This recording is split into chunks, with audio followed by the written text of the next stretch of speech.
Paano ba yan? Umabot tayo ng 2024. Talaga nga naman, ano? So marami po tayong dapat pasalamatan. Ano po, na umabot tayo ng 2024. This is a taped episode. Si Alvin Alchico po ito. Siyempre, hindi kompleto ang barkadahan kung wala ang puso ng programang ito. Ate B, Bernadette Sembrano Aguinaldo. Happy New Year! Happy New Year to you! Happy New Year! Ay nako, nakakatuwa ano. At syempre dahil simula po ng bagong taon, well, first of all, maraming salamat po sa pagsama sa amin noong 2023. Ngayong 2024, tayo pa rin na magkakasama. Syempre, we have to start the year right. Yun naman yun. Ano nga ba ang kailangan nating ipa-check up? Yung mga checklist natin, ano yung mga dapat nating bakuna? Ayan. Kaya etong inyong mga to-do list for 2024. Kapiling po natin ang ating kaibigan. Ninang ba yung tawag mo, Mami Vin? Mami. That's my mommy. Mami Nina Gloriani. Magandang umaga. Hi, Doc. Good morning, Doc. Sa inyo. Magandang umaga po. Wow. Christmas na Christmas si Alvin, no? Oo. No, Christmas pa. May konti si Bernadette, yan. ang Christmas po sa Pilipinas, nuknukan ang haba. Hanggang, 3 Kings pa yan. Christmas pa rin. Pero pagkatapos nito, episode natin, magliligpit na tayo, Doc. Kasi simula na ng 2024, sabi namin ni Ate B, mas maganda siguro mag-discuss tayo. Ano ba, mas maaga din, mas maigi kasi pag maagang nagsisimula. Ano po?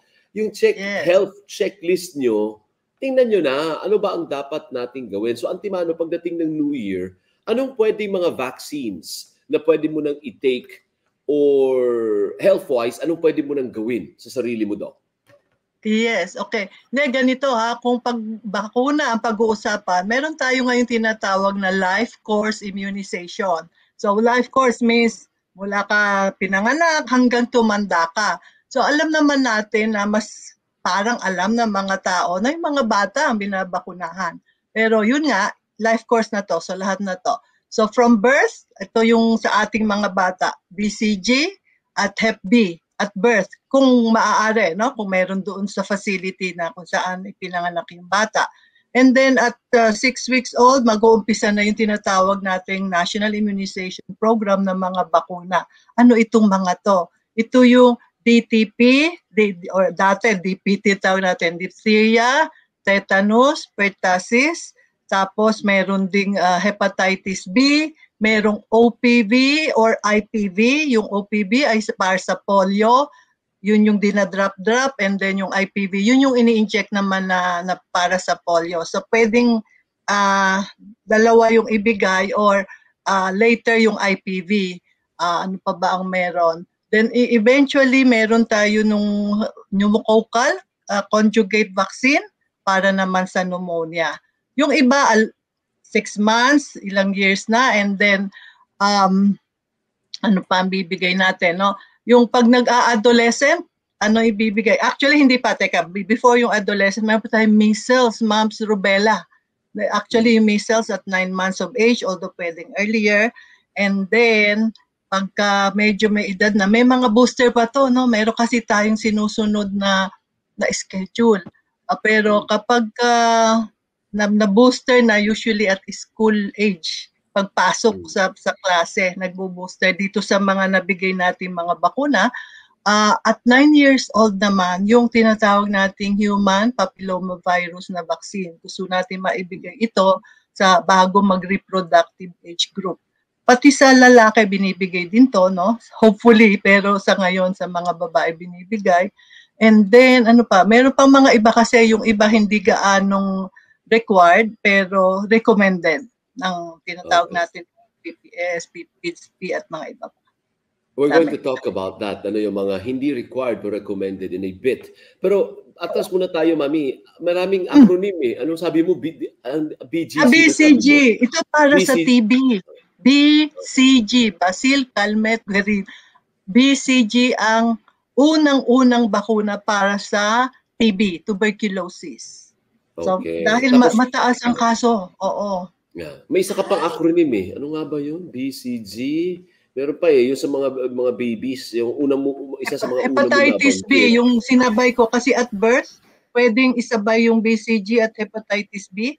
Kasi yung hepatitis B, mataas din ang ating mga kaso dito sa Pilipinas. Okay.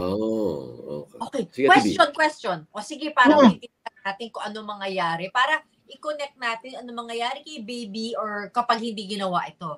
Yung TB po, yung BCG, yan ba yung nagdudulot ng meningitis din?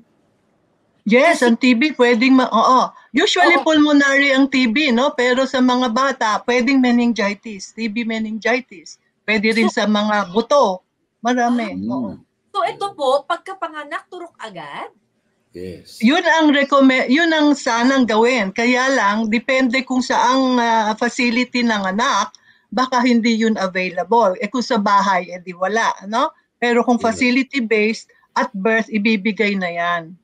Okay. Doc, importante sinabi niyo. Kasi ako personally po, dun sa mga health show ay yung programang nating nahuhost, ang daming tinatamaan ng meningitis. Yes, no? Yes. Tama. Siguro ganito natin i-explain. Ang TB ay talagang rampant sa atin hanggang ngayon despite all the efforts na maipababa ang kaso natin, no? So maraming pwedeng ma-expose ang bata. Ang isa pang problema, yung BCG vaccine mismo, hindi masyadong mataas ang kanyang tinatawag nating efficacy, yung protection. So na masyadong variable yan. So swerte ka pag 70% efficacious siya. Pero kung minsan zero, wala, kaya ang nangyayari, yung nabakunahan ay hindi rin pwede ring magka-TB, pero nando sa midway yung iba. Okay. Yun ang isang characteristic nitong BCG vaccine. Kaya ini-improve siya sa ngayon. Ini-improve. Okay. So sa mga adults naman, Doc, ano ang pwede nating ipabakuna at the start of the year or perhaps in the first quarter of 2024? Kasi na-discuss mo na yung mga pambata, no, pang teenager. Tayo namang mga adults, anong pwede? Tayong mga adults, okay. So merong mga, hindi naman to talagang under the NIP, nung National Immunization Program, pero pwede tayong magkaroon ng mga hepatitis A na vaccine. Yung iba, yung adolescent, mga varicella, chickenpox, meron din ganon, ano? Pero yung sa medyo may edad, ayoko kasing isama kayo doon sa edad ko eh. Mas bata kayo sa akin. Pero ang atin, yung pinag-usapan na natin before, yung flu vaccine at saka yung pneumococcal vaccine. Of course, yung COVID vaccine, no, kung merong updated, pero sa ngayon wala tayo. Yung nabanggit mo, no, sige natin. Ito, chickenpox vaccine. I don't know kung, ikaw ba, ako nagka-chickenpox ako, naalala ko eh. Ikaw ba, Tibi, nagka-chickenpox ka dati? Oo, may peklat pa nga ako eh. Pero di ba, akala ko, Doc, normal yon, lahat tayo makararanas ng chickenpox. So, hindi. Merong hindi. Merong iba, late sila na e-expose. So kapag mas late na expose sa chickenpox, nyari mas young adult or mid-adult, mas grabe ang chickenpox pag ganon. Pero pag sa bata, mas relatively milder. So kung wala namang history ng chickenpox, meron tayong varicella vaccine na tinatawag. Teka muna, dalawa yun, di ba? Ano, baka iba yung pinagkakaroon. Shingrix yung isa. Baka sinasabi mo yung herpes zoster para sa may edad. Anong sa Tagalog yun? Zoster? Teka, walang Tagalog. Yung chickenpox, ano yung bulutong? Bulutong tubig. O ano yung bulutong muna? Chickenpox? Yes. Bulutong yun. Bulutong tubig. Hindi natin pag-uusapan ng smallpox dito, chickenpox lang, which is bulutong tubig. Ano yung smallpox sa Tagalog? Bulutong din kasi yun. Pero wala naman yun. Eradicated naman na ang smallpox. So wala na tayong problema sa... So sa Pilipinas, wala na pong nagkakaroon ng smallpox? All over the world, na-declare na siya eradicated in 1976. Ang tagal na pala. So ang problema natin is chickenpox. Pero yung chickenpox, is it deadly or hindi naman? It could be deadly sa mga immunocompromised at maybe sa elderly. It could be. Pero generally, pag bata ang natamaan, relatively mild siya. Yun. viral infection yan kasi. So after a few weeks, mauubos na yung mga yung scabs and so on, gagaling na. So ibig sabihin, pag naturukan ka pala nung bata ka ng vaccine sa chickenpox, hindi ka talaga tatamaan ng chickenpox?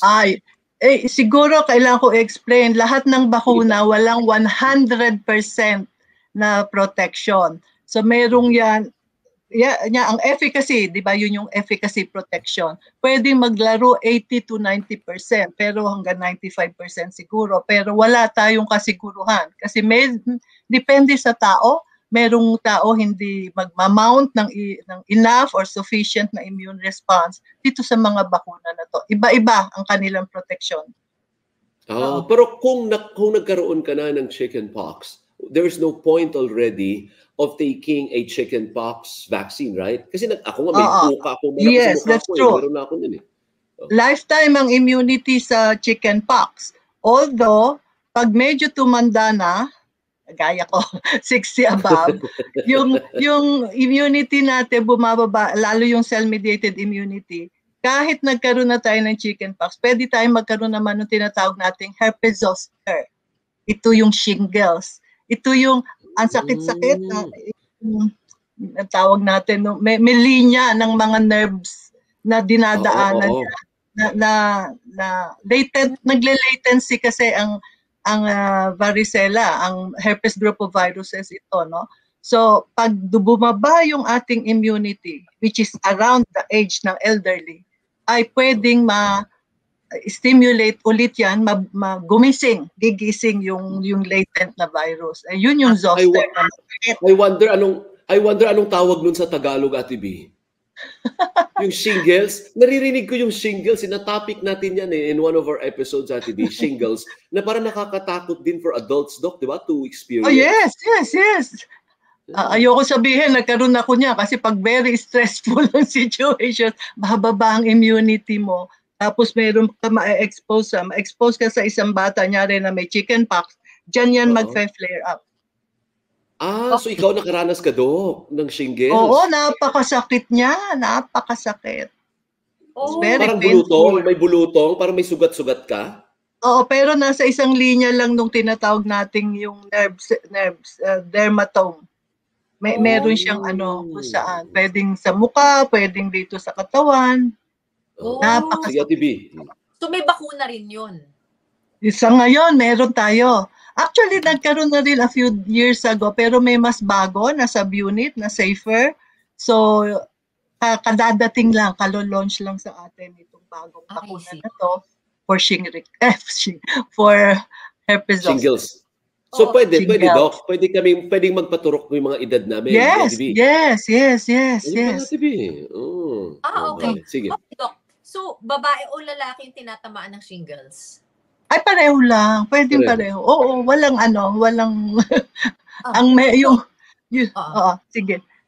Okay. Doc, nabanggit nyo kasi kanina yung smallpox na completely eradicated na. Ang bakuna ba, depende sa lugar kung saan nandoon yung tao. Kunwari, dito sa Pilipinas, mas marami kasi ang cases, so mas marami ba tayo kailangang vaccine? Or pare-pareho lang yan all over the world? Well, in a way, ano yung mga vaccine preventable diseases sa iba-ibang countries ay medyo iba-iba yung dami nila nung kaso, for instance, So, importanteng alam natin yung tinatawag na epidemiology. Gaano kadami kunwari ang pneumonia? Gaano kadami ang flu? O anong klaseng flu? Anong klaseng last time, di ba, inaano natin ang COVID naman. So, medyo iba-iba. Pero, generally, yung mga binibigay nating bakuna ay pare-pareho. Medyo naiiba lang, kunwari, yung time of giving it, administering it, or depending nga sa epidemiology. Sa atin, yung flu vaccine ay ibinibigay natin bago mag-uulan, magtag-ulan. Sa ibang countries, pag lumamig na, winter, ganon. So naiiba. Yung sinasabi ata ni Ate B, Doc, is yung naalala nyo dati nung kasagsagan ng COVID. Sa Amerika, meron na sila yung parang may vaccine na sila, pero sa atin wala pa. Yung kind of vaccine na yung iba, nagpunta pa sa Amerika para magpaturok. Anong tawag sa vaccine na yun? Yung COVID vaccine? Hindi. Kasi yung unang-unang vaccine, Oo, hindi. It was a matter of supply. Kaya yung iba pumupunta ron, Sa hindi Amerika. tayo nakakuha agad. Oo. Ang tanong ko kasi, Doc, kunwari kino-compare ko sarili natin sa hayop. Sa Philippines, mas madalas magturok ng rabies vaccine. Sa abroad, parang kailangan isa lang or 1 in 3 years lang kasi Okay. Kakaunti yung kaso. Well, again, kasi nga yung epidemiology, marami tayong kaso ng rabies hanggang ngayon. Even tagal na meron tayong program para diyan. Parang napakahirap. Kasi sino bang binabakunahan sa rabies? Mostly ang dogs. Sino mga nagpapabakuna ng dogs? Kung hindi libre, hindi naman yan ipipila, no? Medyo, syempre, mahal kapag ano. So, yung rabies ay mataas pa rin. Kaya, yes, walang gaanong rabies sa ibang countries. Nyari, Australia, wala nang rabies sa Australia. So, hindi sila magbibigay. Sa atin, kailangan. Talaga? Sa Australia, wala nang rabies? Ang swerte naman nila. Ay, nasa healthcare system yan eh. Kung paano mo dinidil with ang yung mga problema. Siguro binigyan lahat ng aso ng tayo, hindi natin kaya yon. Okay, pero yung dun muna sa rabies bago na natin makaligtaan. Okay. Yung anti-rabies, hindi yan pwede sa tao iturok para kung makagat siya. Meron din. Meron. Actually, kung yung exposure, depende sa exposure. Kunwari, kung saan. Sa ulo ba, sa kamay, sa katawan, malapit sa ulo kasi nerves din ito, no? Nervous system ang ina-atake nito. May mga parameters tayo para tignan kung bibigyan nung meron pa bukod doon sa talagang bakuna para sa rabies, meron tayong pwedeng ibigay na immunoglobulin antibodies ito para mas mabilis manoneutralize o malalabanan yung virus pag pumasok sa ating katawan after kinagat. So, yung ganon. Pero kung hindi naman masyadong malapit at hindi malalim ang sugat, depende kasi yan, titingnan ng doktor, no? Pwedeng yun lang bakuna ng rabies ang ibigay. Hindi kasama yung tinatawag nating hyperimmune globulin for rabies. Rabies immune globulin yon. Okay. Yung pneumococcal, pag-usapan natin yung pneumococcal. Kasi maraming nagpapaturok ng ganyan eh. I think si Ate nagpaturok ng anti-pneumococcal. Anti-pneumonia ba yun? Oo, pneumonia ba? Sa edad namin, Doc, kailangan ba namin yun? O kailangan umabot muna kami ng senior citizen bago magpaturok? Hindi. Pwede na kayo. Pwede na anyone. At lalo na yung maraming mga sakit, maraming exposure. No? Pero of course, mas indicated or recommended sa mas may edad, like more than 65, kasi mas grabe sa kanila yung magiging pneumonia kung hindi sila protektado. Are we talking forever na yung once lang daw tapos forever ka nang protected? Or are we talking of the 3 to 5? 3 to 5 years eh. Hindi, kasi ganito, no? Kung nasa private sector tayo, pwede tayo talagang magbigay nung ano yung parang recommended. Depende. Kasi ilang klase yan. Nag-umpisa yan sa PCV, pneumococcal conjugate vaccine, 13. 13 ang laman. Kasi maraming klase si strep pneumo.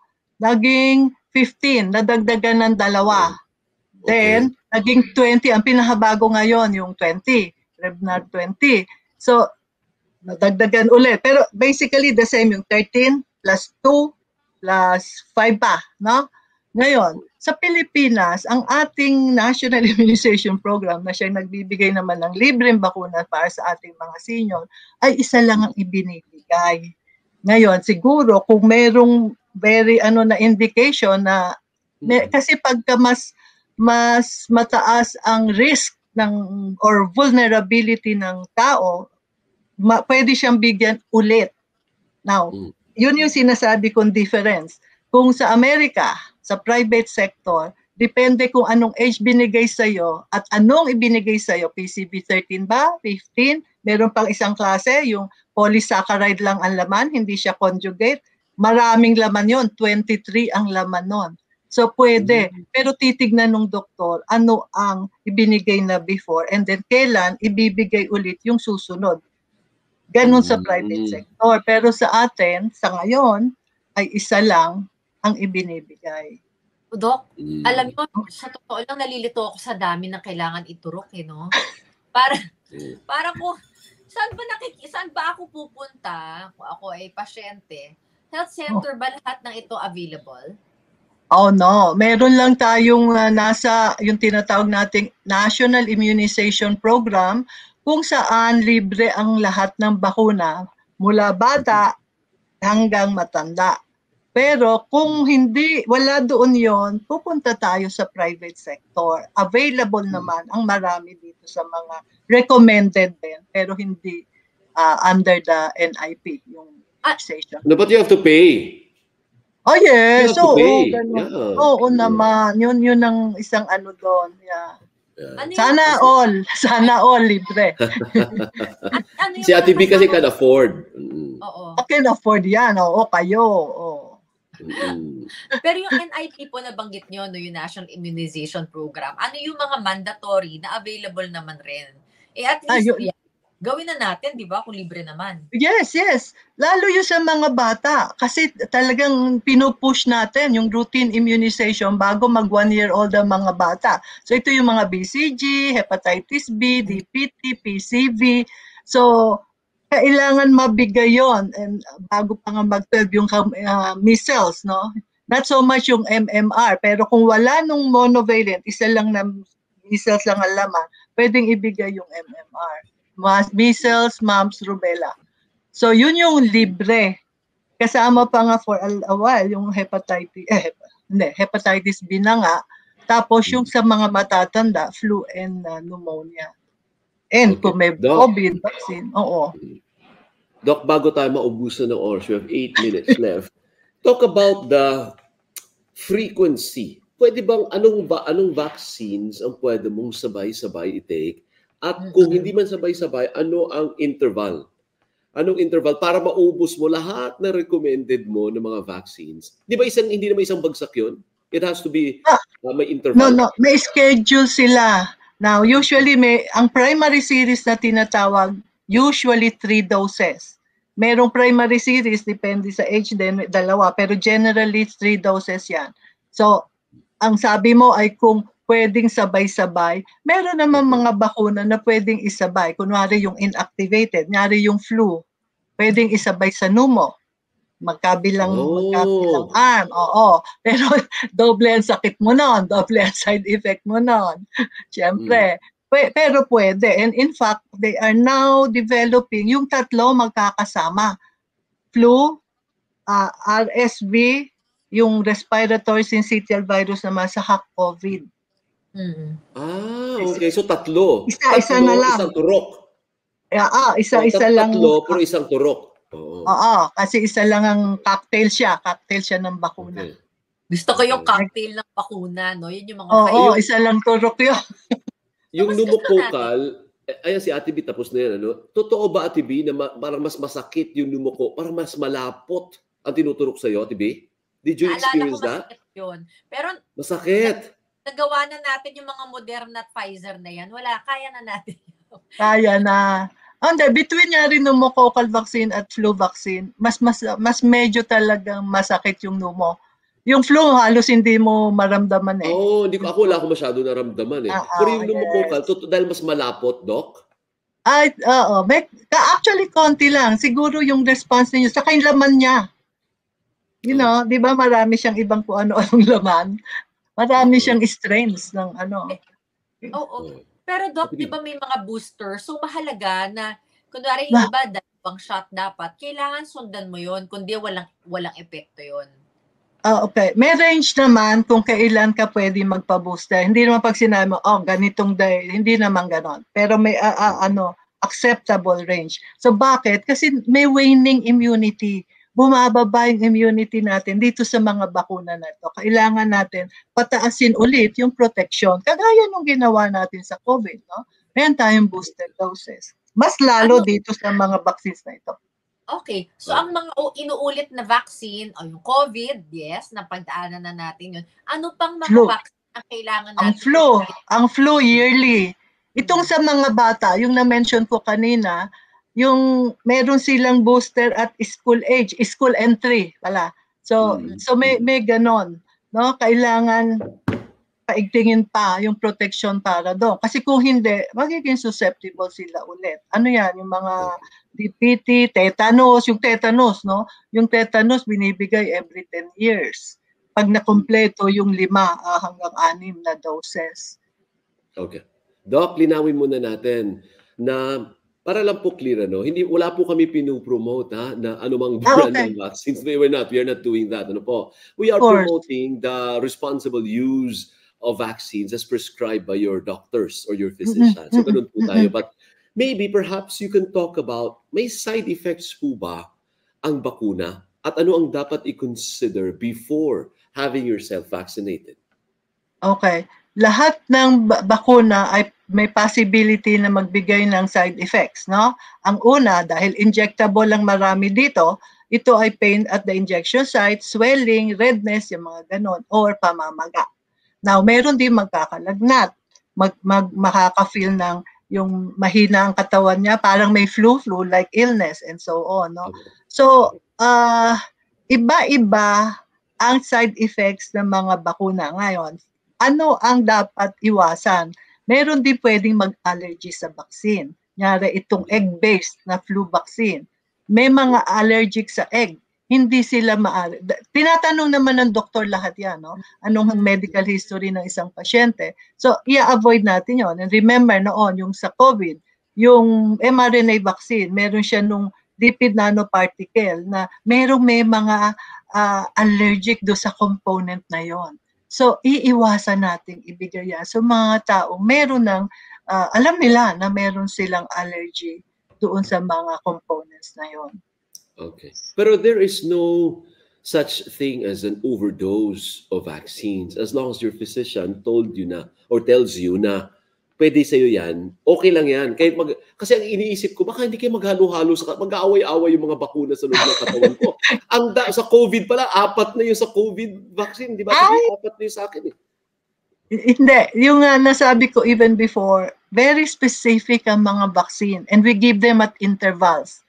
No? So yung paghalo-halo, of course, pwede naman maghalo. Pero after 4 weeks, after 2 months, and so on. So, hindi yan maghalo-halo kasi maski sabay binigay si flu at si strep pneumo, ang immunity ninyo ay very specific. Makikilala niya si flu virus, makikilala niya si pneumococcus na bacteria. So, yung response ay ibang-iba. Okay. So, walang halo-halo. Kung maganda kasi ikaw eksperto, kami naman marites lang kami doon ni Bernadette, di ba? Ang mas matimbang dito yung opinion ng eksperto. Yan si Doc kasi expertise niya yung vaccines eh. Di ba? So maniwala po tayo sa kanya. Ilang years na nagpa-practice si Mami ng, di ba Doc? Expertise niya yung vaccines. Bakuna. Pinag-aaralan namin talaga yan. Oo. Saka we make the recommendations. And it is safe. Kasi yung iba po namatay sa COVID, ang sinisisi nila, Doc, bakuna. Dahil daw nagpaturok ng bakuna. Which is actually sad. Di ba? Yes, kasi bago natin masabi na ito ay caused by the vaccine, meron tayong tinitingnang mga parameters. Ano nangyari? Gagawa tayo ng mga laboratory tests. Titignan, talagang tinignan niya. No? Pero merong causality na tinatawag. Kinos ba niya yon o hindi? Kung sumabay, inatake sa puso, o sumabay, merong sa neurologic, iba yon. Kailangan i-determine yung causality. Cause ba siya? Cause and effect. Okay. Sige, at least alam natin na Ate B, kasi yung iba ituturo niya eh. Kaya lang, wala naman tayo pong patunay. You have to prove it na konektado ang pagkamatay dun sa bakuna. Yes. Yes. We had that during the COVID. Malinaw yun. Mayroon tayo yung National Adverse Events Following Immunization Committee na siyang tumingin sa mga reports of adverse events, especially yung serious adverse events. Kasi yung mild to moderate, expected yon. I-treat nyo lang yon with analgesics, antipyretics, pero yung serious, tinitignan yon. At buti, what have they found out? Yeah. What have they found out, that committee? May report sila, at least for COVID, meron tayong tinatawag na VG flow under the Food and Drug Administration natin yan. So, naka-report yan online. ito ang so many ang reported, ito yung sinabi na caused by clearly caused by or possibly caused by yung mRNA vaccine, kunwari yung allergy doon. Ano yun, talaga may causal link kasi yung LNP, yung sinasabi kong component ng mRNA. Pero mababa yung ganung incidence ng mga serious adverse events, rare. So still, pag sinabi natin, the benefits of the vaccine still outweigh the risk. Hindi mawawala yung mga risk na yun. Nandyan yung parate. Dahil doon sa tao, allergic siya eh. Okay. Dok, hindi ko na yung HPV, naririnig ko pang babae, yung mga vaccine. Pati lalaki, pwede. Kasi di ba ang human papilloma virus ay isa sa kino-consider natin na sexually transmitted. So it of course involves both men and women. Kaya lang, yung minsan ang programa ay nakatuon sa mga babae kasi ang relationship or correlation ay mas mataas sa cervical cancer. Eh di siyempre females ang may cervical cancer. Now, but there could be anogenital warts kasi itong HPV causing warts na pwede ring cancerous sa male. Kaya pwedeng ibigay din. Oo. Okay, at least may no. Kailangan talaga, Doc, no, kung pwedeng sa aso kasi meron kaming parang baby book eh. Dapat pala sa tao, meron kang... dapat meron ka rin ganun. Meron dapat. Kaya lang winawala nung iba. So, meron dapat. Even sa ating health centers, binibigyan ng ganun. Kaya dapat itatabi yun, itatago. Para proof, nabakunahan ng anak ko, nabakunahan ako. Oo, tama. Dapat ganun. Wala ako, lumaki ako nung ganun eh. Parang hindi na namin pansin yung mga ganun. Ano po? Anyway, sige, pangwakas na lang, Dr. Nina. Ano po yung advice niyo sa ating mga kababayan when it comes to vaccines? Ano ba ang pwede nang i-take? Kasi kagaya ng flu, antayin pa ba namin yung second quarter? O hindi? Pwede na January? Oo. Na-prove na time and again for many decades na ang vaccines ay talagang nakakapag-reduce ng incidence ng mga kaso nito mga vaccine preventable diseases at ng deaths. Reduction in deaths due to measles, due to pneumonia, and so on. No, so importante na mabigyan tayo ng protection at the right time. Kaya nga tayo mayroon pong sinusundang schedule, yun yung sinasabi natin from birth to elderly. So yun yung life course na ang tawag natin sa immunization ngayon. So ano ba yung isa pang sinasabi ni Alvin? Yung sa bakuna ng flu ba ang sinasabi mo? Opo. Yung yung pagbibigay ulit. Oo, yung parating tanong. Okay, ang rekomendasyon talaga yung bago magtag-ulan. Pero pero kung hindi mo nagawa yon at high risk ka, may elderly, may maraming sakit. Kasi pag nagka-flu at maraming sakit, mas malala yung may comorbidities. Parang COVID din. Pag mataas ang comorbidities, usually yung sakit na makukuha mo sa mga ay mas serious. So, pwede pa rin. Kaya lang, uulit ka na lang sana pag yung time na. Kasi iba na ang formulation nun for next year. Sige. Updated. Thank you, Mami. Maraming salamat, Doc. Thank you for your time. Sa ulitin po, Doc. Happy Sunday. Thank you. Si Dr. Nina Gloriani po yan. Isang eksperto po pagdating sa bakuna. Ayan take it from the expert. Kasi yung mga expert ang may alam eh. Parang nakita ko si Dr. James lumabas na. Siyempre, Ate B, kung tayo kailangan ng bakuna, kailangan din ng mga pets. Oo, at buti nga si Uni updated. No? Siya na. May baby book nga sila. I'm sure si Nalili meron din yan. Meron. Pero bakit ang dalas nilang kailangan turukan? Ang dalas, no? Sige nga, o baka naman na-over na ang pagturok sa ating mga fur babies. Tanungin nga natin, magpa-educate nga tayo, kapiling po natin. Dr. James Guico, magandang umaga po sa inyo. Jameson Guico. Hello po, magandang umaga, Ate B, Sir Alvin. Magandang umaga. Mukhang isentro mo nga, Doc. Mukhang sa liwa. Go to your right nga. Right ba o left? Parang Here. hindi, opposite. Ayan. Yan. Tapos tilt down. Ipaki-tilt down mo yung camera mo kasi masyadong malaki yung headroom mo. Yan! Yun naman pala eh. Oh. Natin. Yan. Sobrang lamig ba dyan sa, The Animal House? Ay, hindi, Doc. Bawasan mo ulit yung headroom. Bawasan mo yung headroom. Yan. Mas maganda yung ganyan, Doc. Okay? Malamig ba dyan sa Animal House, partner? Medyo.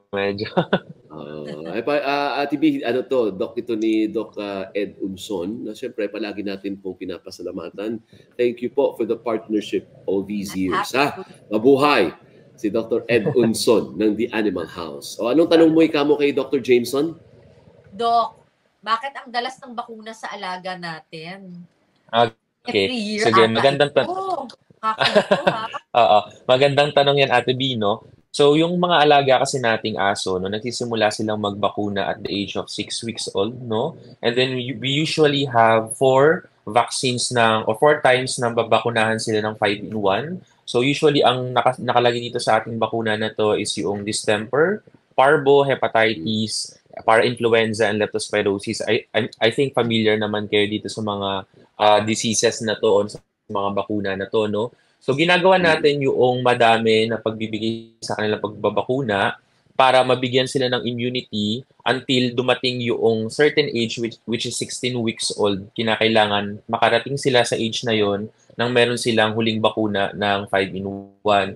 Kasi sa ganitong age gap natin or ganitong age na na-attain ng mga alaga natin, susceptible pa kasi sila pag beyond 16 weeks old. So kinakailangan nate-train yung immune system ng alaga natin by means of vaccination. Kaya meron tayo usually ang interval ng bakuna natin, mag-start ng 6 weeks old and then papabalikin si pet after 2 or 3 weeks. Here in Animal House, ang ginagawa natin, interval natin dyan sa aso at least 3 weeks and then sa pusa naman ginagawa natin at least 1 month po na interval para may enough time sa immune system na mag-build up and then umabot until 16 weeks of age yung ating bakuna sa kanila.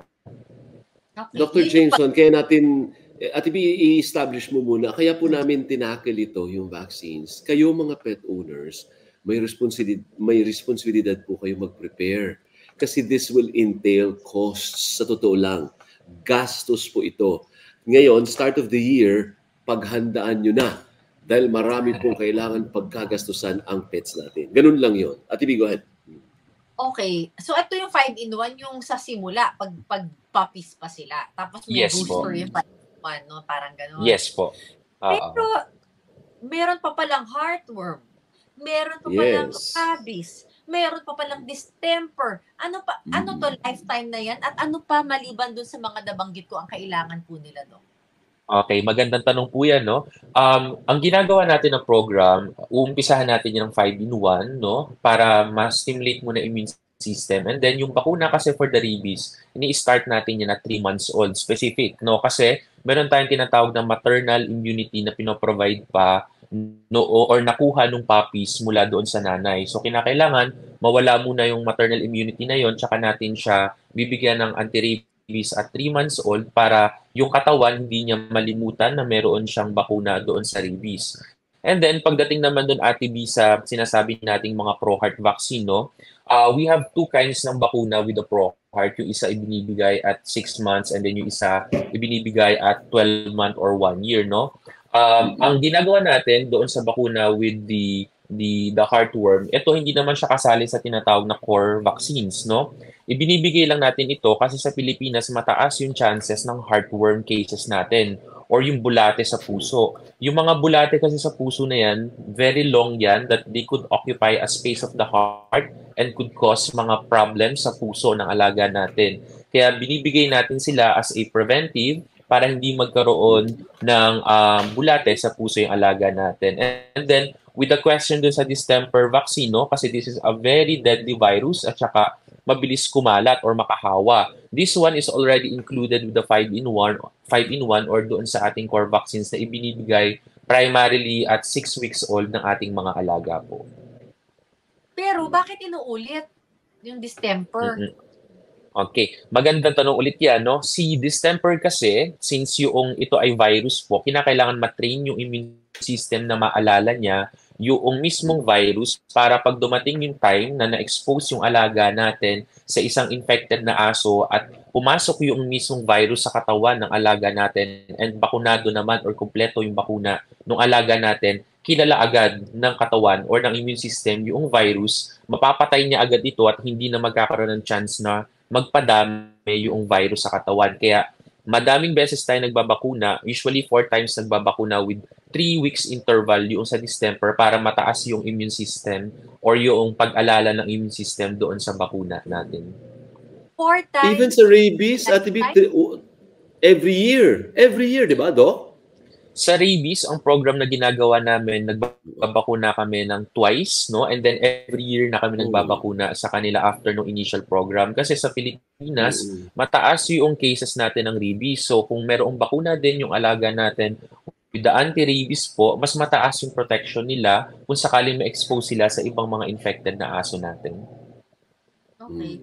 Pati distemper, Ate B, every year, Doc, no? Distemper? Yes po, every year. Heartworm, Kasama every siya year sa lahat yun. 5-in-1. Oo, ulitin mo talaga, Ate B, every Wait, year. Magkano yun? Mahal pa naman yun. So, bali, ang 5-in-1 is every year din?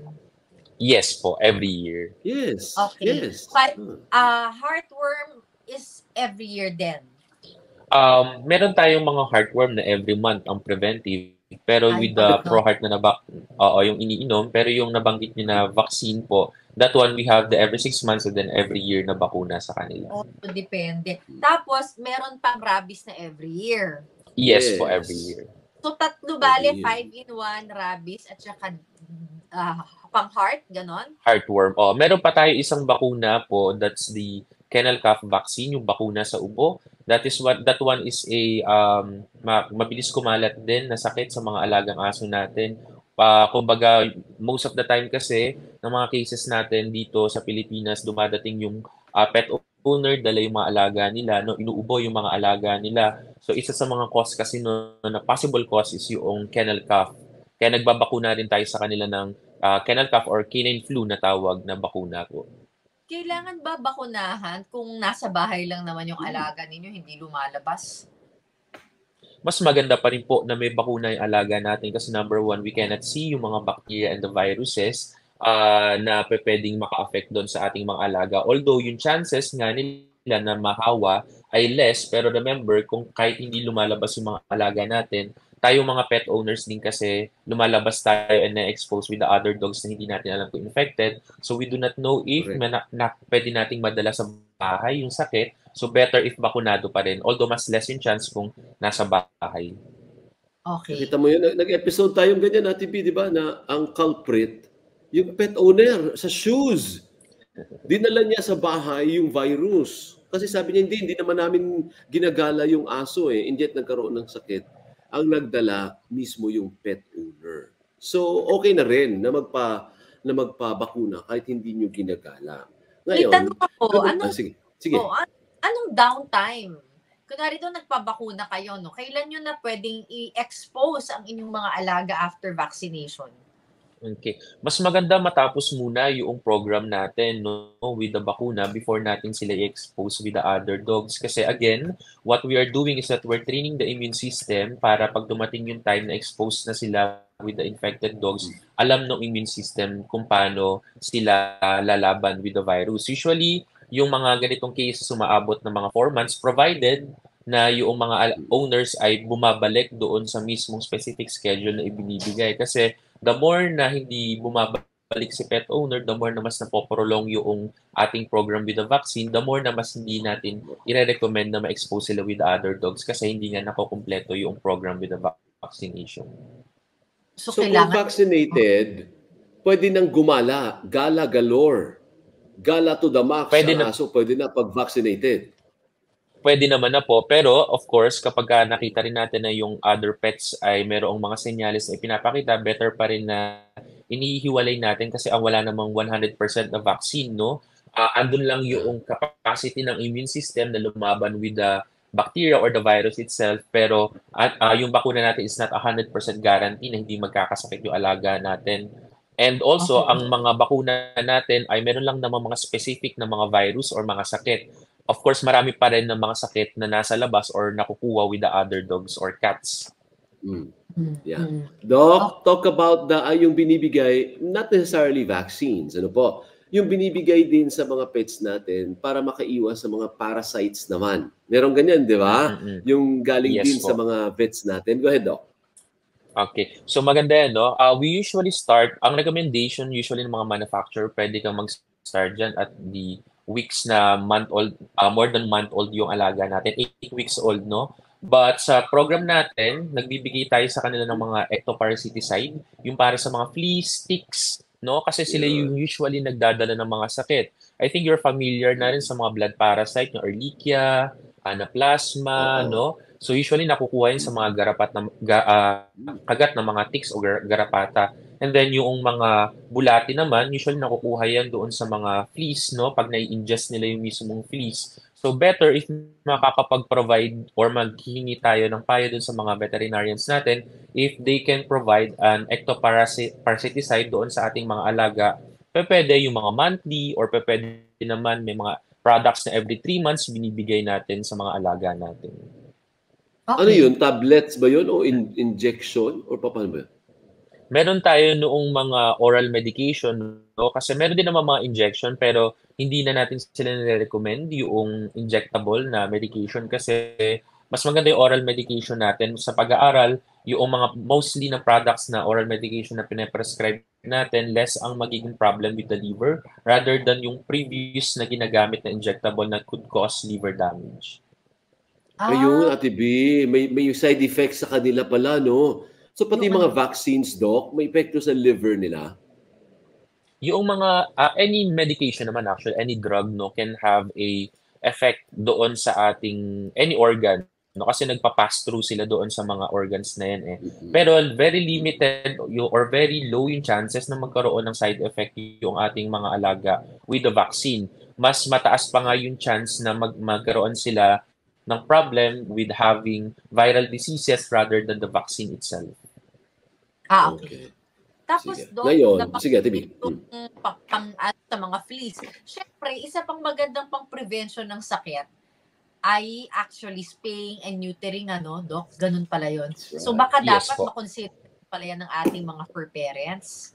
Mm. Ang spaying or ang neutering natin pwede naman gawin kapag yung owner is hindi intended yung kanilang alagang aso for breeding or gusto pa nilang magkaanak yung kanilang mga alaga. Kasi isa sa pine-prevent natin sa pag-neuter no, is yung magkaroon sila ng tinatawag na sakit, lalo na sa babae na aso, yung pyometra no, or yung nagkakaroon ng nana doon sa matres. Usually Oo. nag-end up lang din na nagsa-surgery yung alaga natin. And ang usual din na nakikita namin is that matatanda na yung aso. Mas delikado o mas risky na yung procedure doon sa alagang aso na matanda kasi madami na rin silang comorbidities rather than having them spayed or castrated at early age po. So ano ganun. yung anong advice doon? Kasi parang may nakausap tayong vet dati, Ate B, na para sabi niya pag pinoperahan din yung aso, parang nagkakasakit din pag ni-neuter o in-spay pag matanda na.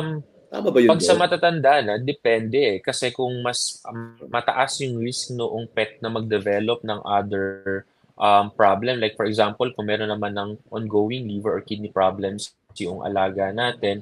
But if you will wait kasi yung benefit versus the risk noong surgery, no, mas, for example, meron ng concurrent na liver or kidney damage yung alaga natin, that one kasi can be controlled pa eh. Pero yung bacterial infection doon sa kanyang matres, pag hindi natin na-control iyon, pwedeng magkaroon ng sepsis or yung infection doon sa dugo and could also lead to multiple organ failure.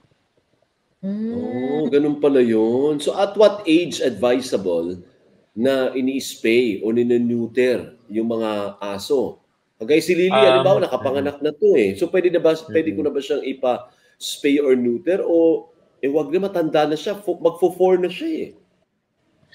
Yun yung mga age usually na recommended din natin rather than having them spayed ng mas matanda pa, no? Pero kung yung mga owners na nagtatanong din na kung what age initially pa pwedeng magpa-spay or magpa-castrate, depende yan sa breed ng aso eh. Kapag large breed yung aso, mas maganda siguro more than 1 year old natin ipa-spay or ipa-castrate para yung hormone na nag-i-induce dun sa growth noong alaga nila ay hindi ma-deplete or hindi mababa na pwedeng maka-apekto dun sa paglaki ng aso para hindi maging stunt yung growth nila. May effect din kasi yung hormone dun sa paglaki ng aso.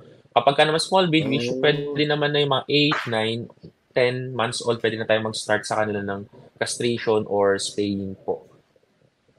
Pero hindi naman sila manghihina, Doc? Hindi naman kasi nagbibigay naman tayo dyan sa kanila ng pain reliever eh.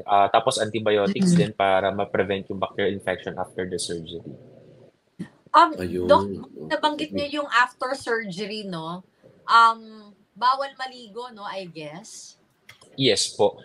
Ang mga post-op, yes, bawal yung mga extreme activity. Sa paliligo, ang pinaprevent kasi natin dito is that mabasa yung sugat and then could lead to infection. Kasi wound yun, we do not want it to be super moist or magkaroon ng bacterial contamination po. And then, with the extreme activities kasi, pag nag-surgery sila or after the surgery, syempre may mga tahi pa yan, may mga sinulid pa yan, no?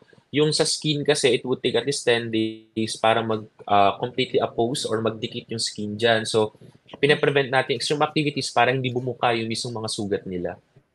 Doc, bakit pag kakabakuna lang, bakit bawal daw maligo? Okay.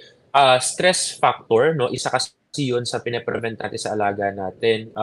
Kapag kasi na-stress yung alaga natin, bumababa yung immune system nila, humihina yung katawan nila. Given na magbibigay tayo sa kanila ng bakuna, most especially yung mga unang magre-receive ng bakuna, at first, receive noong vaccine na yan, may mga chances na or cases na tumatamlay yung alaga, pero ang ginagawa lang kasi noon, yung immune system is kinikilala pa niya yung mismoong bakuna ibinigay natin sa kanya. So, we do not want to add up more stress doon sa vaccine natin na pwedeng makapag-depreciate ng immune system nila. Kaya pala, Doc, bago magbigay ng bakuna, parang tinatanong, may gana bang kumain yung alaga mo, wala bang lagnat, iti-check up pa, hindi lang pala basta magbibigay ng bakuna, no? Yes po, kasi number 1, kinakailangan yung alagang aso is apparently healthy. Ibig sabihin, physically wala kang nakikita na senyales sa kanya na nagsasuggest na may sakit siya. And then, kung magre-request yung owner for laboratory test sa kanila, pwede naman para matignan kung meron bang abnormalities for sa dugo, no, na pwede natin makita before we give vaccination sa kanila po. Okay. So, dahil ang topic na natin, pagre-ready sa ating mga pets, ano po, can you give us an idea magkano ang budget na i-allot for these significant or important vaccines na pang isang taon na, di ba? Pang isang taon na, tapos next year na naman ulit tayo mag-prepare. Yes po. Yung costing would vary per clinic, no? Pero yung price range natin with the vaccine, the 5-in-1 po, usually nasa mga around 600 to 700 pesos per shot, no, nung vaccine natin. And then, sa rabies naman, pwede naman kayo makalibre with the municipal vets nyo kasi provided ng law yan na magbigay tayo ng rabies vaccine sa alaga natin. So, if you do not have a budget for the vaccine sa mga private clinic or private hospital na vet clinic, pwede kayong pumunta doon sa mga municipality nyo or doon sa municipal vets to ask for the rabies vaccination kasi free yun. And then, pagdating naman sa kennel cough, no, usually same lang din naman ang price halos noong ating mga 5-in-1. Magbabago na lang yung price or mag-a-adjust depende kung merong mga magpapadagdag yung owner like yung mga flea and tick preventive natin could be monthly, no? Or the heartworm preventive natin that could be monthly or yearly na isinasaksak po. Yung rabies, magkano ba yon? Si rabies, usually nasa 250 yung ating price po dyan per shot. So makakatipid po kayo if you kumalapit-lapit lang naman kayo sa munisipyo or sa provincial sa city veterinary ba 'yun? Yes po. City vet o pwede 'yun makakatipid kayo doon. Alam ko may iba pang programa din sila Doc na na libre. I think may mga bakuna din silang ibang binibigay doon. Ang mandated lang sa atin ng government with the government sa mga cities, the rabies vaccine, no? With the 5-in-1 kasi, yan ay kinakailangan ng i-acquire doon sa mga private clinic kasi hindi na siya provided by the law na free na bakuna. Okay. So after the vaccines, ano ang frequency dapat ng pagpunta ng inyong alaga sa inyong vet? Parang tao din yan, ano? Meron tayo dapat Yes, na, po. di ba tayo nag-executive check-up tayo, or meron tayong once a year, kung wala, mga ganun, yung mga tests na kailangan. Pero usually, nagtitest lang naman natin pag may symptoms eh. Yung ibig sabihin, yung pag wala, yung wala lang, wala siyang sakit all year round, kailangan pa rin bang pumunta sa inyo? Okay lang din naman po sa mga ganun na check-up, no? Pero depende pa rin yan doon sa budget ng owner. So, sa mga owner na prepared naman with the budget ng testing natin, pwedeng once a year, no? Kapag budgeted siya, pwede naman kung sila ay merong mas madaming budget, pwedeng twice a year silang magpa-blood test. Titingnan dyan, the CBC, may infection ba na hindi lang pinapakita physically no alaga, tapos na-tsempuhan lang pagkakuha ng dugo, pag-test ng infection, okay ba ang platelet, hindi ba anemia, and then we can also perform mga blood chemistry. Sa blood chemistries kasi natin, tinitingnan dyan yung kidney panels ng alaga, okay ba si kidney, okay ba si liver, okay ba electrolytes, ang glucose, yan, mga tinitingnan natin commonly sa mga alaga during the blood test result. So pwede yan at the beginning of the year, no? May mga medyo may pera pang natira, pwede yan sa beginning of the year para tapos annual na lang na pupunta sa inyo. Pwede po. Pwede. Magkano iaalat doon? Yung complete test sa CBC, with the blood test, pwede kayong mag-alat siguro around 4,000 to 5,000 kapag kayong alaga natin is nagre-range ng mga 1 to 5 years old. Pero kapag, again, depende yan sa assessment ng veterinarian, no? Pagka naman mas matanda, more than 5 years old, baka may mas dagdag pa na mga test na kinakailangan or mas specific na test na kailangan gawin sa kanila. So mahina pala yung 10,000, Ate B. No, lahat. May magandaan mo 10,000. Gastos. Baka naman sakop ng insurance yan, Doc. Yeah, ano po, Ate B? Baka sakop ng insurance na rin. Meron naman. Meron tayong mga insurance po na nagki-cater na ng mga pets natin, no? Ngayon pa lang yung nagbo-boom kasi mas common yung insurance sa atin sa tao kaysa sa pets, no? That one, they need to ask yung mga insurance company kung anong covered na mga test nila or mga wellness na covered noong kanilang insurance. Kasi merong, of course, iba-ibang policy yan per company, no? So merong iba, pwedeng i-cover yung mga CBC and the blood chemistry. Yung iba naman, covered din yung mga bakuna or mga reseta, ganyan. So it has to be asked doon din for the specific company doon sa policy na ibibigay sa insurance ng pet nila. Oo nga, no? Wala pa tayo. I think naka-topic na kaming ganyan. Si Dr. Eden ata yung guest natin noon, Ate B. Mahal ba yung insurance? I haven't tried it for Lily and for Luana. Ang napapansin ko or naririnig ko sa mga clients, usually nasa mga 1,000 per month or mga nasa ganong range yung binabayaran nila. Pero again, depende yan sa package na kukunin mo doon sa pets. 1,000 per month, pero ang benefits, pasok na lahat o hindi lahat pasok doon sa insurance? Mostly, pasok na yung mga test doon. Tapos yung iba, mga gamot kapag pinadescribe sa kanila. Tapos, pag na-aksidente pa, ano ba yan? Is it a health insurance or an accident insurance or a death insurance? More of a health insurance yung sa kanila kasi mas madalas magkasakit. For example, the blood parasite, no, yung nakukuha sa mga agat ng mga ticks or mga fleas naman, mga bulate. And then yung iba naman kapag nagkakaroon ng problema sa kidneys and the liver, ganyan. So kung pasok yung nakuha mong insurance coverage doon sa sakit niya, makakakuha ka ng mas malaking amount for your pet. I will not be surprised someday kung meron na rin, Ate B, na life insurance. Yung mga pets, kasama na yung kanilang libingan, yung kanilang casket, kung may cremation, di ba? Pwedeng may ganong package din to, di ba? Yes. Anyway, at okay ka na, Ate B? Magbababay na tayo? Okay na. Dapat nagawa niyo po yung mga checklist na yan, bago kayo mag-alala. At least may checklist na kayo. Oo, habol-habol. Kunwari biglang, ay hindi, kailangan pala taon-taon. O ayan, Yes. punta na kayo sa vet ninyo, dalhin ninyo yung mga baby book ng mga pets ninyo. And set aside a budget. No, importante po na may Yes. budget tayo. Kasi inalagaan nyo yan eh. Di panindigan nyo. Di ba? Panindigan nyo ang inyong pag-alaga sa pets ninyo. Anong advice mo, Doc? Yung overall advice mo before we let you go when it comes to preparing for, kasi start tayo ng year eh. Preparations para sa mga pets natin. Okay. Ang advice natin sa ating mga pet owners, no, you can set aside yung inyong pwedeng 13th month pay, no, ng mga ating pet owners. I-set aside yun a portion of your savings, no, para sa mga alaga natin kasi yung benefit naman na ibibigay ng mga bakuna doon sa ating mga alaga would outweigh yung cost natin with the vaccine po, no, rather than having them tested or mga treatment, mas magiging mahal ang inyong gagastusin kung sakaling magkaroon ng sakit rather than having them prevented. And they are part of the family. Yes, So part of the family. Hindi mo siya matitiis na pabayaan pag nagkasakit. Ano po? So antayin mo Yes. pa ba yun? Kundi preventive na tayo. Di ba? Dr. Yes, Jameson, tama thank you po.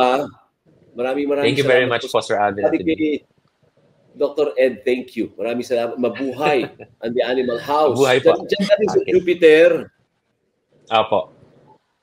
Okay. Kung gusto niyo ng mahaba-habang usapan kay Dr. Jameson, puntahan niyo siya doon. Araw-araw ka ba nandyan, Doc? Usually Wednesday, Thursday po, yung day off ko eh. Sinabi yung day off, Ibig sabihin, wag kayo So, okay, pumunta ng pupunta pag Wednesday. Wednesday.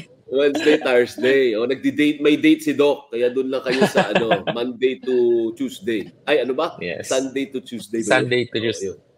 Friday to Tuesday. Friday to Tuesday. Friday, Saturday, Sunday, Monday. Tama. Thank you, Doc. Maraming salamat. Thank you very Bye-bye. much po. Thank you. Si Dr. Jameson Guico ng The Animal House. Ayan budget Huwag niyong tipirin. Alam mo na. Ate B, thank you very much, Ate B. Oo, yung kalendaryo natin, para wag natin makalimutan. Lalagyan nyo talaga sa plano, no? Kasi minsan nakakaligtaan no? Lalo na kung ang dami nating ginagawa. So ilagay na ninyo doon sa bago ninyong mga kalendaryo, itong petsang ito, dapat dalhin ko ang aking alaga sa veterinaryo. Vin, thank you! Thank you rin. Si Alvin Chico po ito with makulit na Lily na gusto nang maglakad sa labas. Bawal, hindi ka pa nga nababakunahan eh. Ako rin, iwas. Kami naglalakad pero iwas sa ibang pets muna. Ako po yung Ate B. Bernadette Zambrano Aguinaldo. Sabi natin palagi ating kalusugan ay nasa ating mga kamay. Until next week, dito lamang sa Thank you, Doc! Thank you, Doc! Bye-bye. Bye-bye.